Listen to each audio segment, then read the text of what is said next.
want to give policing guidelines on the Nyege Nyege festival, which is take place from the 15th to the 18th of September 2022.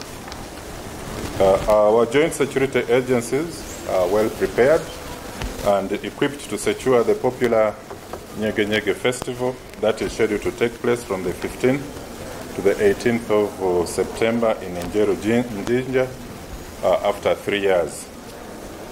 This is one of the largest policing events in the region of Njeru and Nyege. It is sponsored by Uganda Breweries in close coordination with the organizers and proprietors of the venue. We expect this year's festival to attract between 15,000 to 20,000 revelers, fans, festival goers who are destined to enjoy live music shows, parties, celebrations that have been organized.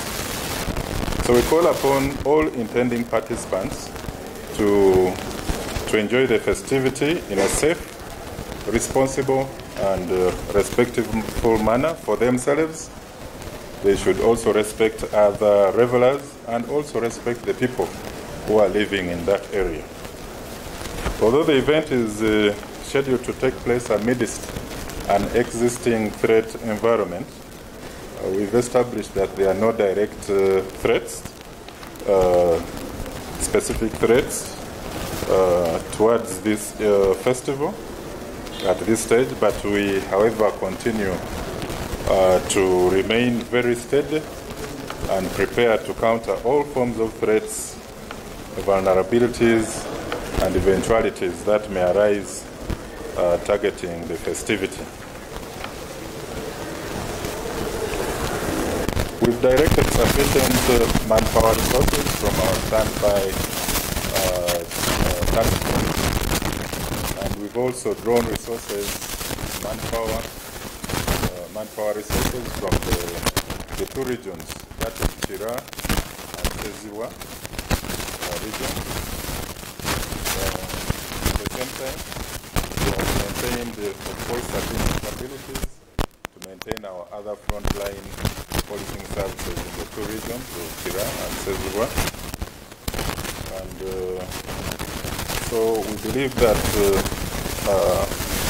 all the land, the water, and aerial assets are sufficient to keep both residents, visitors, especially tourists from the East African community and from other countries safe and secure.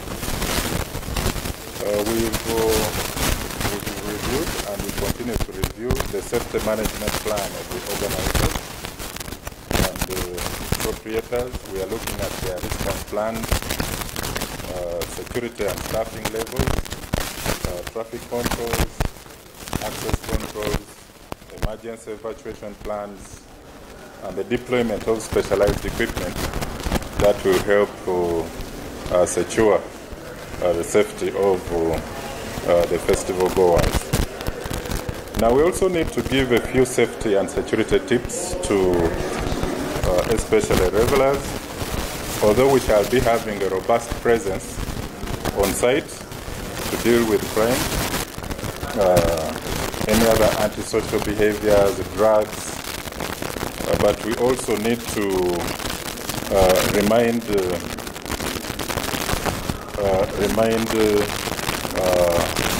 festival goers that they should also be on the lookout for disruptive behavior. We know there are potentially predative behaviors. There are people who are going there to basically target young adults, especially girls who have clocked 18. They are still young at their level. And so we want to caution them. First of all, we are going to be on the lookout for predatory behaviors and disruptive behaviors, like people who are just loitering. Those who go on trailing lone and intoxicated individuals, those who are out there to harass females, especially the young female adults, those who are committing acts of sexual violence, physical assaults, robberies, and thefts.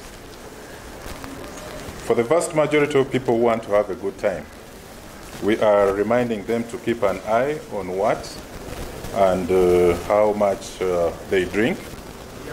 We advise them not to accept drinks from people they do not know. They should ensure, especially some of the young adults, should ensure that they have transport money or means to and from the venue, and have a plan for getting home safely after having fun. We ask some of the intending participants to stick with friends, move in groups, and to ensure that they keep an eye on each other. They should not pick up drinks at random. Drugs will not be tolerated at the event, and there will be a very strict search policy in place from head to toe regarding the baggages that people are going to carry with them. And we ask also the revelers to keep the valuables with them, clothes on their bodies at all times, especially wallets, purses, and mobile phones.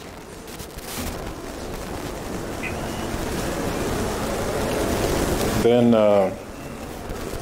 we also ask that revelers, especially the females, we want to caution them to avoid entering campsites or tents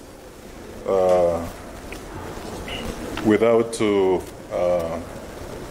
sufficient protection, because once you're in somebody's tent, it can easily compromise your situation, and you can end up getting sexually assaulted, which is risky. So entering a tent anyhow can lead to acts of victimization, including sexual violence.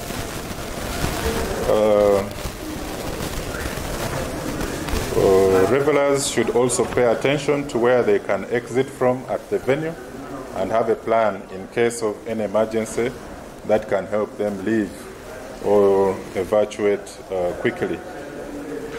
The venue in Nyege Nyege spans across sections of the River Nile, and these open waters are quite hostile. Although there is a chain link, there is a way revelers scale the chain link and then they go swimming, which is very risky. We are going to have the joint marine units from police and UPDF who are going to ensure that people don't go into the waters.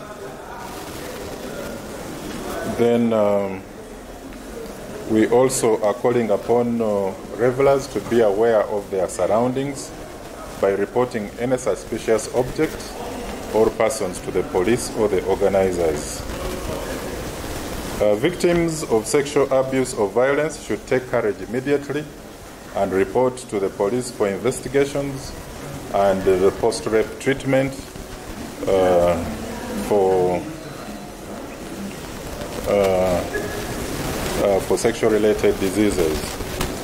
Of course, we would not be sharing these tips, but of course, you know, this is not an ideal or a very perfect world setting. We always have wrong persons who have ill intentions when it comes to such events like this. So we call upon everyone to challenge any unacceptable and disruptive behavior at the Nyege Nyege festival.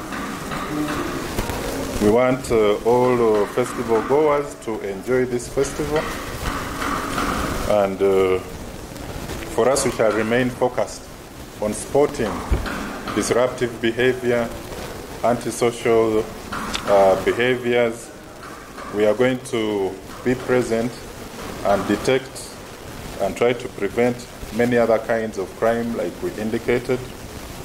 And we are going to do this while very much dedicated and committed to ensure that the venue is very safe and secure for everyone to enjoy the 4 days and return to their homes or countries safely.